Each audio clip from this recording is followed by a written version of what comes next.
இப்ப கிருஷ்ணன் என்ன பண்ணானா, ஆயர்பாடியில ஒரு பெரிய மணல் திட்டு ஒண்ணு இருக்கு. மணல் குன்று அப்படின்னா மலைன்னு சொல்ல முடியாது. ஒரு மணல் முட்டு, மண்ணு முட்டுன்னு நம்ம சொல்லுவோம் இல்லையா? அப்படி ஒரு மணல் குன்று, கொஞ்சம் மணல் குவியலாக இருக்கிறது. கொஞ்சம் ஒரு ரைஸ்டு பிளேஸ்ன்னு வச்சுக்கோங்க. அது மேல போய் ஏறி நின்னானாம். ஏறி நின்னு அங்கே நாட்டியமாடி புல்லாங்குழலும் ஊதினானாம். எதுக்கு?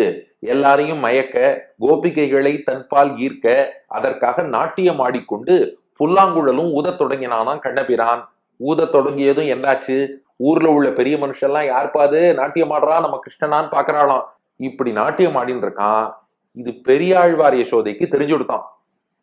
அந்த யசோதை புரிஞ்சுட்டாலோ இல்லையோ, நம்ம பெரியாழ்வார் யசோதைக்கு தெரியாம இருக்குமா? ஓ, கிருஷ்ணன் குழல் ஊதறான், சத்தம் கேட்கறது, கோபிகைகளோடு நாட்டியம் ஆடுறான், நன்னா ஆடின்னு இருக்கான், நாம போய் பார்க்கலாமா அப்படின்னு பெரியாழ்வார் யசோதை நினைச்சுன்றதாலாம். நீ ஏன் என்ன தேடி வரணும், இப்ப நான் வரேன் பாருன்னு அங்க கோபிகைகளோடு ஆடிக்கொண்டிருந்த கிருஷ்ணன் திடீர்னு அங்க மறைஞ்சுட்டான்.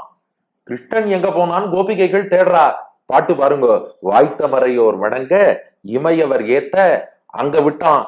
வந்து பெரியாழ்வார் யசோதைட்ட வந்து என்னை புறம் புல்குவான், என்னை வந்து அந்த கோபிகைகள்கிட்ட காட்டின அன்பை விட பெரிய அன்பை எங்கிட்ட காமிச்சு என்னை புறம் புல்குவான், என்னை பின்னாடியால வந்து இருக அணைத்து கொண்டு விட்டான் கண்ணபிரான். எப்பேற்பட்ட கண்ணன்!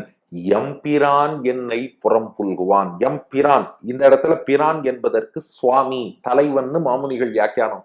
எனக்கு தலைவன், கோபிகைகளுக்கு மட்டுமா தலைவன்? அவன் அம்மாவான யசோதைக்கும் அவன் தானே தலைவன். தாய் என்பதால் அவனை விட நான் ஒன்னும் சிறந்த ஸ்தானம் போயிட்டேன்னு சொல்ல முடியாதே.